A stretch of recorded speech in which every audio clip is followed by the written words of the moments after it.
Ребята, всем привет! Меня зовут Валерия, с вами канал «Гость еще такая женщина». Здравствуйте! Ребята, сегодня хочу обсудить с вами такую тему, как страх оценки и как он выражается в наших речевых стратегиях. Почему я об этом хочу поговорить? Потому что на самом деле для меня это всегда остается загадкой, потому что люди перфекционисты, они как раз у них этот страх оценки просто какой-то невероятный. Вот эта возможность быть не идеальным, да, она их просто сжирает и не позволяет развиваться в обществе. У меня много примеров таких людей. Я хочу сказать, что на самом деле единственное, что нам внутренне, да, нужно, это внутренняя вот эта вот уверенность. Я сейчас хочу показать вам, как от обратного, да, то есть как ваша личная внутренняя неуверенность отражается в вашей речи. Давайте посмотрим. Первое, что, да, на уровне таком языковом можно отметить, это употребление частички «не». Я не знаю, я не умею, я не учился этому. Вот это вот все, да, куда бы вы ни пришли, вам, скорее всего, не добавит плюсов, потому что даже если вы чего-то не знаете, вы формулируете речь таким образом. Я сейчас обучаюсь данному вопросу и в скором времени буду владеть данной информацией или данным навыком, чтобы, например, предоставить данную услугу, да, то есть когда мы там на собеседовании находимся. Потому что девочки, ну, вообще все, да, HR, еще что-то, очень обращают внимание на такие моменты, да. Вот нежелание брать какую-то там ответственность, это, кстати, второй пункт, да, нежелание брать ответственность, как выражается в речи. Ой, ну вот у меня там поезд опоздал, и поэтому я опоздала, я не приехала, муж меня не привез, я не знаю, не допросилась до папы, мамы и всего остального, да. Мы взрослые уже люди, не будем сталкивать, да, какие-то события на вселенную, скажем так, да, если вы пока вы живы, старайтесь договоренности какие-то соблюдать, да, не сваливать ни на кого ответственность. Мы живые люди, бывает такое, что сказать, да, я опоздала, такого больше не повторится, да. А лучше сказать, да, я опоздала, я теперь всегда буду вовремя, потому что это очень важно. На это люди очень обращают внимание, да, то есть, как бы, понятное дело, что реализация, она может быть по-разному проявляться в вашей жизни. И если, например, вы, ну, не человек, да, какого-то там порядка внутреннего, то, например, творческий, да, человек, вы рисуете картины, вам, может быть, эти границы, да, социальные, ну, притят, и это нормально. Но тогда все равно в речи, да, призываю, то есть если вы, например, эти картины собираетесь продавать, вам нужно будет связаться, да, с каким-то человеком, который будет заниматься, например, продажей более организованной. Поэтому с ним тоже нужно быть вовремя, потому что у него, например, он человек правил. Поэтому, конечно, творчество — это хорошо. Ну, возвращаемся в реальность, да, там бизнес, дела, постараемся все-таки брать ответственность на себя, утвердительными предложениями говорить о том, что, да, если вы заинтересованы, конечно. Умение говорить «нет», оно тоже очень важно, кстати, умение, вот когда вы чувствуете, что вам задают какой-то вопрос, да, и вы понимаете, что, ну, как бы, это вообще не ваша история, то тогда мы что делаем? Мы спокойненько говорим «нет». Чем больше вы, если у вас не получается это сказать в моменте, очень важно здесь, скажите «я подумаю», да, поговорите с собой, почувствуйте себя, да, почему вот сейчас такое напряжение возникло, потому что оно не просто так очень часто возникает, когда кажется, обычно не кажется, да, ну, понимаете. Поэтому здесь, подходя к такому же, к следующему, да, критерию, это невозможность справиться с своими личными чувствами, да, какими-то, и у нас уже все, мы начинаем собеседника перебивать, мы перестаем его слышать, да, это как вот, ну, или начинаем, например, его критиковать. И здесь вот очень важно хочу обратить ваше внимание на то, что вот это правило «совет свой сам себе посоветуй», оно очень работает. Пожалуйста, не лезьте к людям со своим видением реальности. Вот так. Делайте то, что какая договоренность была соблюдена, старайтесь быть максимально эффективным, да, в том, что вы делаете. умейте себя чувствовать, если не получается, давайте себе время отдыха и всему тому подобное, но не надо, если вас захлестывают эмоции, тем более, да, в каких-то серьезных моментах, да, вообще, я считаю, что на самом деле самые важные моменты это как раз наша коммуникация с близкими людьми в первую очередь, да, вот, в первую очередь, конечно, с самим собой, потом с близкими, да, с детьми, потом с друзьями и так далее. Поэтому стараемся, да, вот эту вот внутреннюю вот эту истерику, да, успокоить, когда мы все-таки говорим. Потому что если мы будем перебивать, даже если вы будете рассказывать, какая вы замечательная, как вас надо взять на работу, вам не добавят это пунктов, правда. Люди не любят быть, когда их перебивают.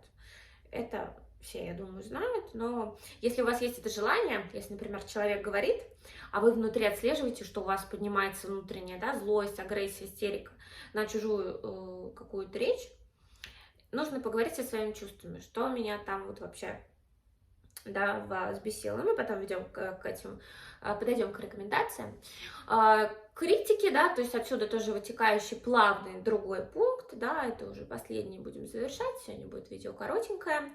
Это какие-то поддевающие вопросы, да, то есть какие-то вот, ну вот сейчас вам скажу пример, да, а знаешь, а вот он мне позвонил, да, вот это вот, ну, как бы, зачем? Ну, позвонил и позвонил, да, то есть, кто-то сказал, что не позвонил, я вам просто про собственный опыт говорю, меня тоже терапевт моя это вернула. Она говорит, а я что, говорила, что не позвонит? Понимаете? Тут уже вопрос в том, что мы хотим немножечко взять превосходство, да, над кем-то, да, проявить какой-то такой внутренний садизм. И вот такие вот саркастичные, ироничные вопросы, я не говорю, что что-то надо убирать, потому что если я буду, например, на видеороликах говорить вам сплошным текстом, вам будет неинтересно меня слушать. В такой речи, пожалуйста, выражайтесь как хотите. Но когда вы в коммуникации, да, непосредственной, я собеседник, я человек, и вот мой собеседник, там неважно, на аудиторию вы говорите или так далее, потому что когда вы один оратор, это одна манера поведения. Когда вы в коммуникации вы уходите с кем-то, да, это неважно, там, групповая какая-то, может быть, работа, еще что-то, очень важно отслеживать такие моменты. Ценят в основном людей, которые слушать как раз умеют, да, и не пытаются как-то вас поддеть, проявить какое-то свое внутреннее превосходство, да, говоря, что, ты знаешь, вот тебе-то надо вот это сделать. Даже если вы это делаете из лучших побуждений. Никому это, я вам скажу так, это неприятно. Вот. Если какие-то вопросы возникают, человек, скорее всего, обратится к специалисту. Вот, представляете, как чихаем, правду говорю. Вот. И последнее, что я хочу сказать, да, сюда уже, наверное, более такие серьезные нарушения речи. Это, например, заикание, да, логоневроз какой-то. Или, например, когда человек очень тихо говорит, да, здесь меня тоже спрашивали, да, как, например, тембр речи может влиять на коммуникацию, да, что мы можем сказать о человеке по тембру речи. Истеричные, да, такие женщины, они очень часто громко, у которых много эмоциональности, да, у них, они вот как я громко разговаривают, жестикулируют, у них повышенные такие волнообразные интонации. И то я могу так сказать, что так, как я говорю на русском языке, например, и так, как я говорю на итальянском языке, это совершенно две разных речи. Да, то есть очень тоже приходится подстраиваться под собеседника, да, чувствовать его, как ему будет комфортнее меня слышать. Вот этот момент очень важный. А девочки, которые говорят очень-очень тихо, они на самом деле, ну, да, там в силу каких-то причин не привыкли быть услышанными. Вот. Либо они хотят, либо там может быть другой момент, вот как хочу, причем как хочу, так и говорю, да, то есть как хочу, так и говорю, это все понятно, но когда человек говорит очень тихо, согласитесь, это может вызывать какое-то внутреннее напряжение, да, то есть нужно будет сосредоточиться. У меня есть, кстати, такая девушка, моя ученица, и вот ее не слышно. И я все время прошу, пожалуйста, могли бы вы погромче, да? Ну, просто с точки зрения техники мне плохо ее слышно. Ну, например, в речи, да, то есть очень часто такое может выражаться из-за того, что, например, она привыкла, что ее в семье никто не слушает, и она вот свою точку зрения, да, какую-то, она говорит так тихо, тихо, тихо, тихо. Такое тоже может быть. Вот, и по поводу, кстати, перебивания, да, вот хотела вам сказать, я вот была на конференции все-таки по поводу этого гендера в языке, и там был, ну, просто целая сборная солянка, и квиры, и такие небинарные личности, и другие небинарные личности. Сейчас не будем на этом останавливаться, просто про то, что про их внутреннюю вот эту боль и истерику, да, их было ну, то есть им было невыносимо слушать другого оратора.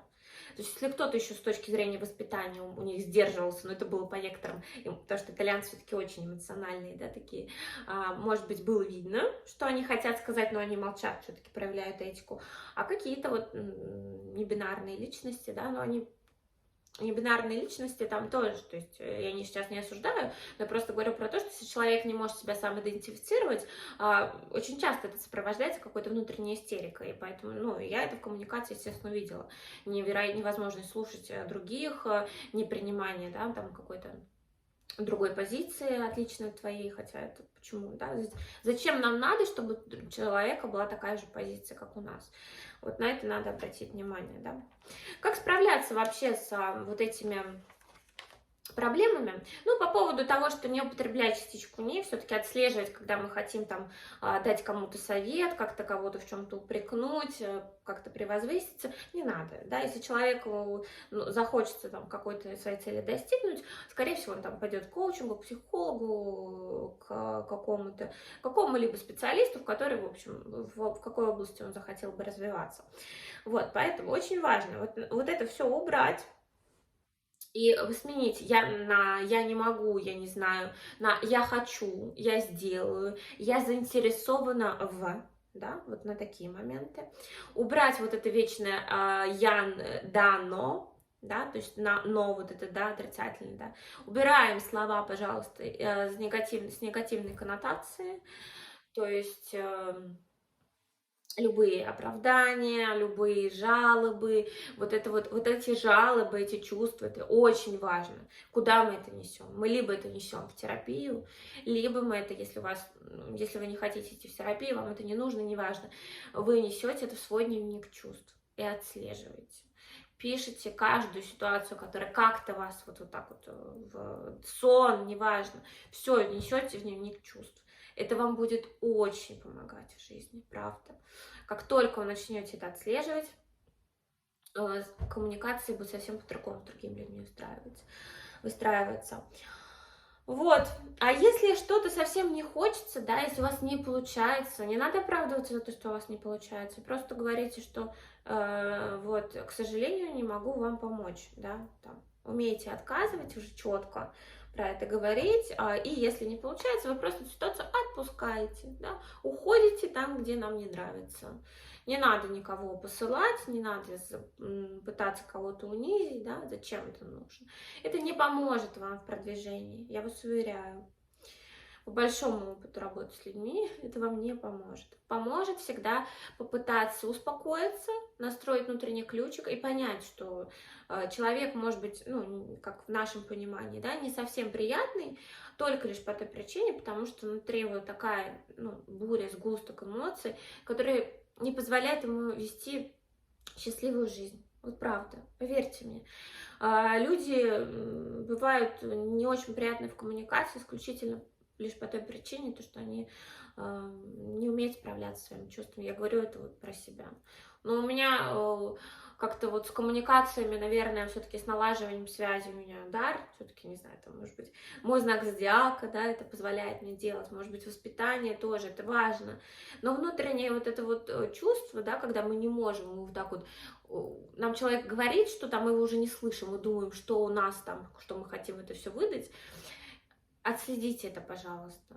Особенно, да, то есть если, может быть, там подруга ваша вас простит, то, скорее всего, когда вас берут на работу, там, ну, не за этим, да, не об этом коммуникация. Поэтому вот на такие моменты обращаем внимание, разговариваем с собой, пожалуйста, да, смотрим, где мы, что мы, почему мы сейчас использовали эту частичку «не». Может быть, правда вы не хотите, ну тогда и все. Если вы не хотите, вы отпустите.